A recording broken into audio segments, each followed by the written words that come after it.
उन तक ही सीमित है और उनके आराध्य जिसे अगर हम बोलें, उनके जो आराध्य हैं, जो शक्तियाँ हैं, वो उन तक ही सीमित है। वो उसका जो सीक्रेट है वो बहुत नहीं बताते हैं।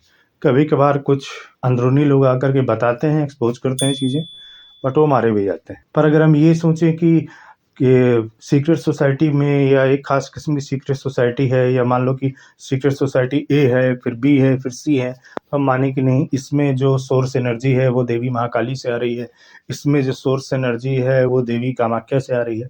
ऐसा कुछ नहीं है। अगर वो इस एक दैवी शक्ति को लेकर के उनकी सोर्स एनर्जी से काम कर रहे होते, तो ये सीक्रेट सोसाइटीज अब तक इस धरती को स्वर्ग बना चुकी होती। युद्ध नहीं बेच रही होती, न बीमारियां बेच रही, वो स्वर्ग बना चुकी होती। अगर इनका सोर्स गॉड जो है कोई हाई लेवल का देवता होता, 10 महाविद्याएं होती, या महादेव होते, या स्वयं नारायण होते, या आदिशक्ति होती, या आदिशक्ति के जितने स्वरूप हैं उनमें से कोई उनका अवतार होता, वो इनका अगर सोर्स होता, ज्ञान का, बल का, शक्ति का, धन का, तो भी बहुत कुछ सकारात्मक मिल जाता इस पृथ्वी को भी, इस मानव जाति को, ज्ञान के रूप में भी, शक्ति के रूप में भी। वो फिर हमें सचमुच का ज्ञान बेच रहे होते, हम युद्ध नहीं बेच रहे होते। दोनों में फर्क है। अब चूंकि उनका जो सोर्स गॉड है वो कोई पिशाच है या कोई सांप सपोला